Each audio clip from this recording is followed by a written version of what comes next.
Du Trizac. L'original. Radio. Du Trizac. Votre plaisir coupable.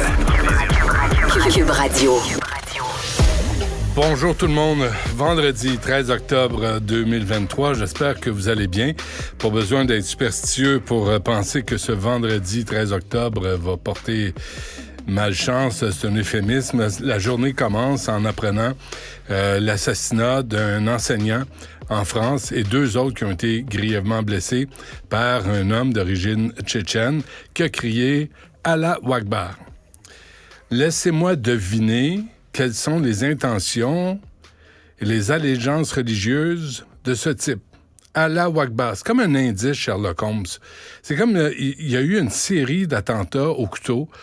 Parlez-en à Salman Rushdie, l'auteur des versets sataniques, qui a perdu un œil, qui a été poignardé sur scène pour parler de son livre.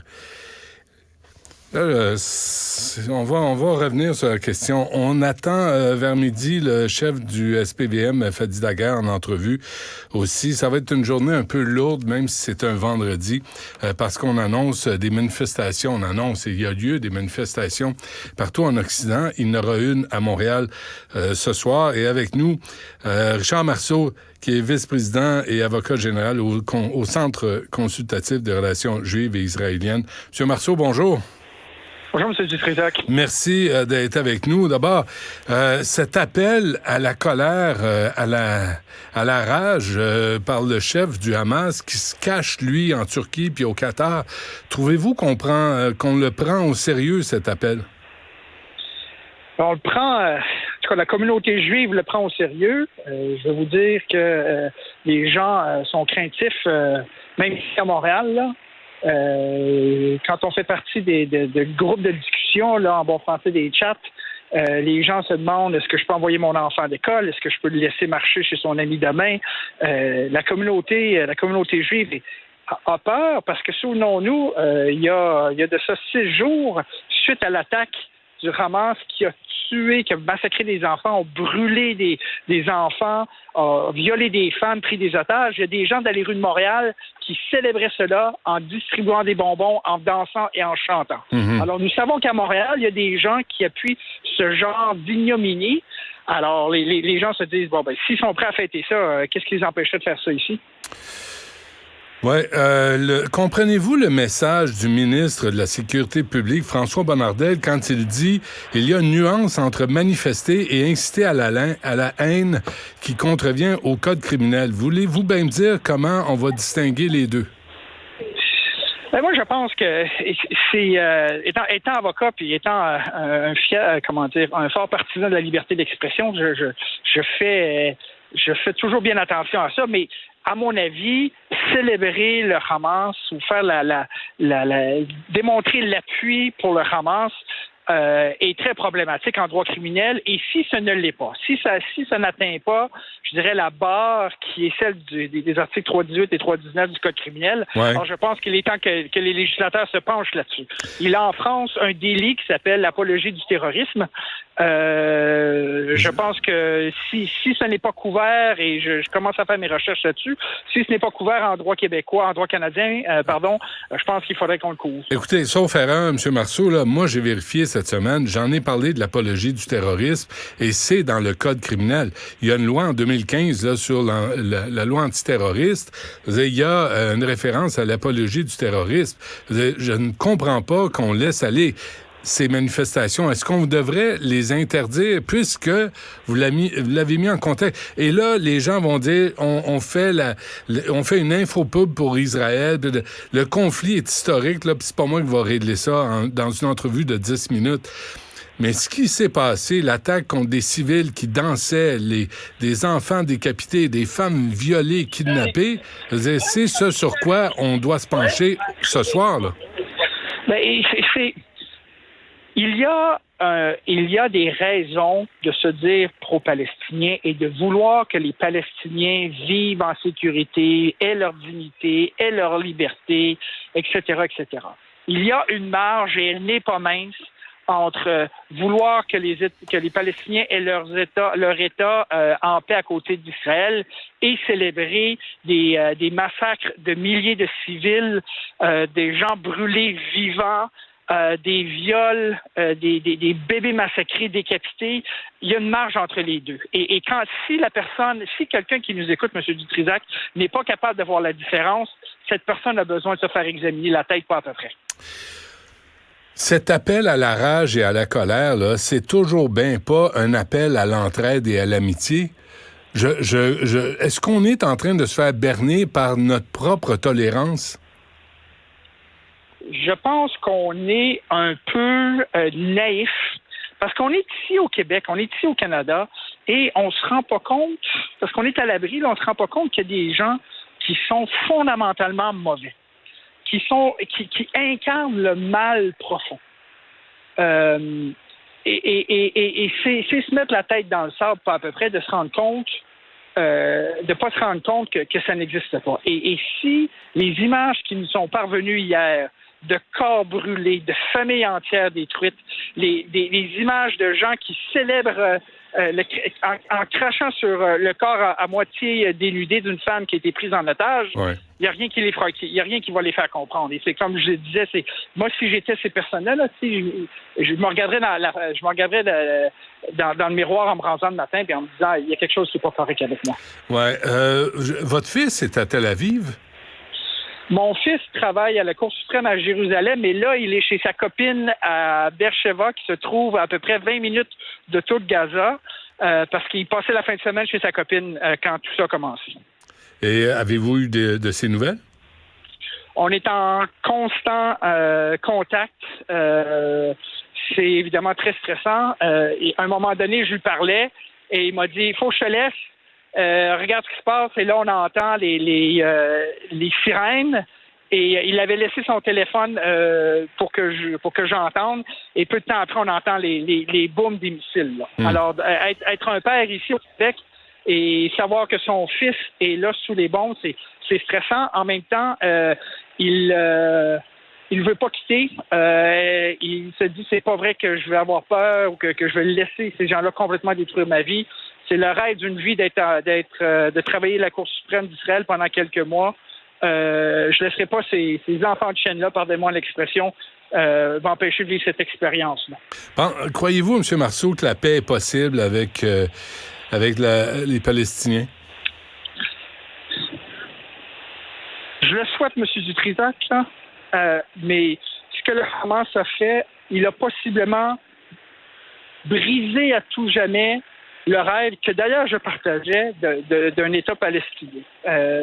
Les gens se disent, les Israéliens se disent, là c'est la bande de Gaza. S'il y avait eu en Cisjordanie, c'est-à-dire dans les hauteurs au-dessus de Tel Aviv, à la frontière même de Jérusalem, ce genre de choses-là, ce genre de mouvement au pouvoir, parce que le tour palestinienne est très, très faible, un État palestinien sous contrôle du Hamas à cet endroit-là, on ne parlerait pas en milliers de morts, mais on parlerait en millions de morts. Et les Israéliens, à date d'aujourd'hui, se disent non, moi, je veux pas avoir ces sauvages-là à côté de moi.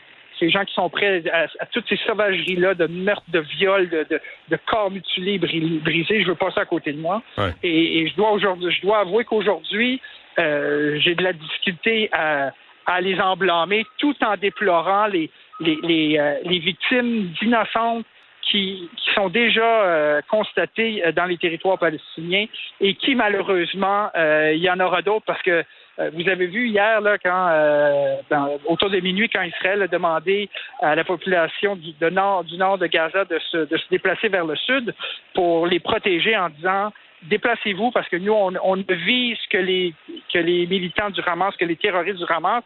Alors, les gens civils, s'il vous plaît, déplacez-vous.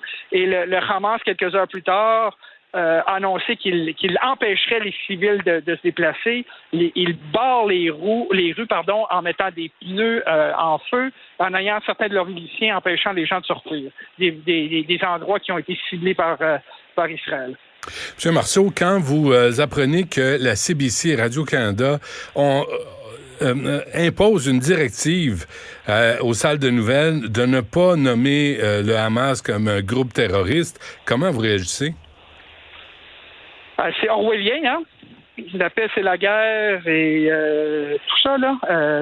C'est orwellien comme... le Hamas, en droit canadien, est désigné comme une entité terroriste. Alors, c'est pas idéologique de les traiter de terroristes. Et si quelqu'un lit la définition, il se rendra bien compte que le Hamas est bien un groupe terroriste. Mais il y a aussi des gens, par exemple, comme Jean-François Lépine, qui, lors de l'émission de Patrice Roy à Radio-Canada, a dit que les gens du Hamas étaient des gens courageux, très courageux, alors que c'était les mêmes qui avaient abattu de sang-froid des familles dans leur maison. Alors ça, c'est le genre de commentaires qui me font tirer les cheveux sur la tête. OK, je reviens au directeur des normes journalistiques là, de CBC, là, Georges Hachi. Est-ce que vous pensez qu'il devrait démissionner? Est-ce qu'on devrait le virer, cet homme qui dicte aux reporters et aux lecteurs de nouvelles qu'il leur interdit d'utiliser le mot terroriste en lien avec le groupe Hamas? Moi, si j'étais lui, là, je me mettrais dans mon sous-sol en boule en me disant que je peux pas. Comment ai-je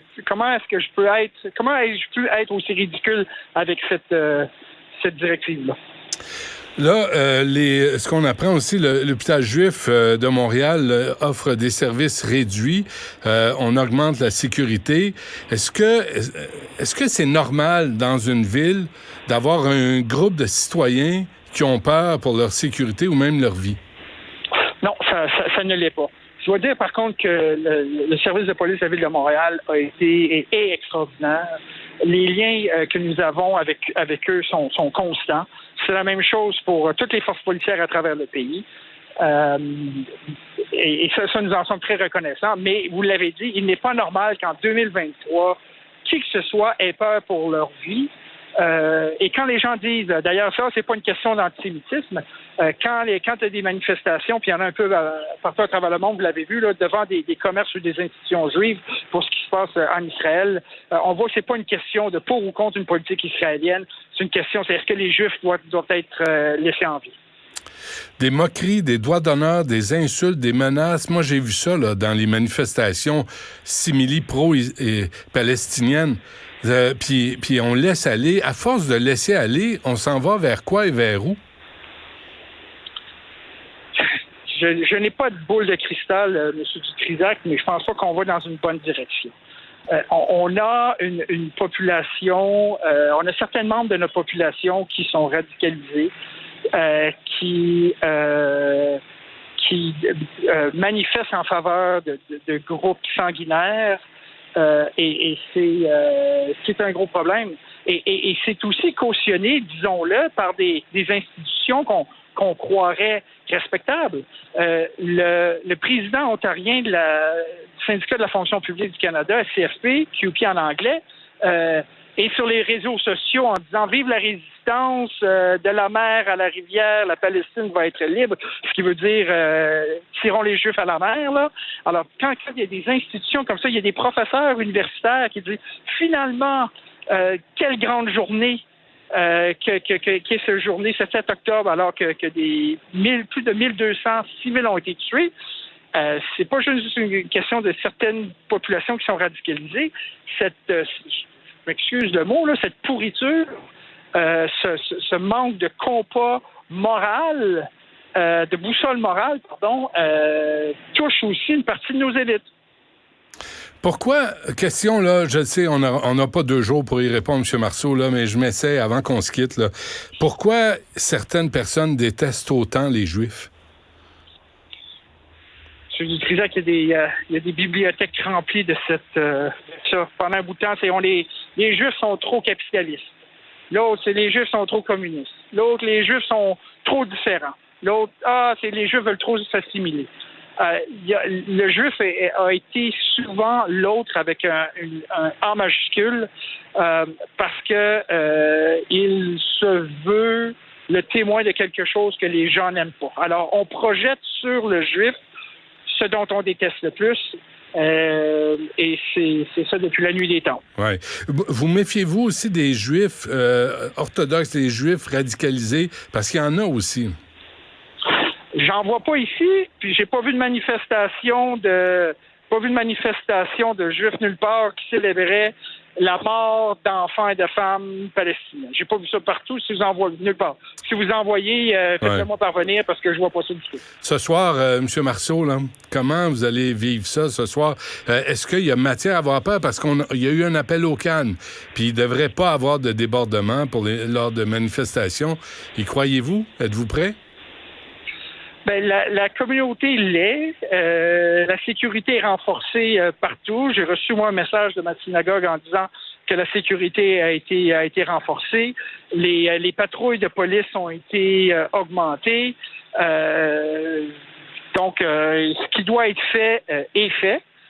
Et on espère que la journée se passera dans le camp, mais on espère aussi avoir l'appui de la population. Et si vos auditeurs ont des voisins, des amis, des collègues de travail qui sont membres de la communauté juive, qui n'hésitent pas à leur dire, écoute, on est avec toi, on pense à toi, on sait que c'est pas facile. Ce genre de mots-là est très, très, très apprécié. Richard Marceau du Centre consultatif des relations juives et israéliennes. Merci. Souhaitons que tout se passe bien. Merci, M. Duceppe. Au revoir.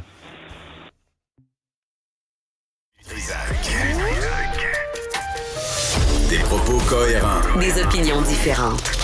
Vous écoutez Du Trisac. Alexandre Dubé est avec nous. Alex, bonjour. Salut Benoît. Ce vendredi 13 commence avec un enseignant, un autre, parce que Samuel Paty a été tué le 16 octobre 2020 parce que lui aussi parlait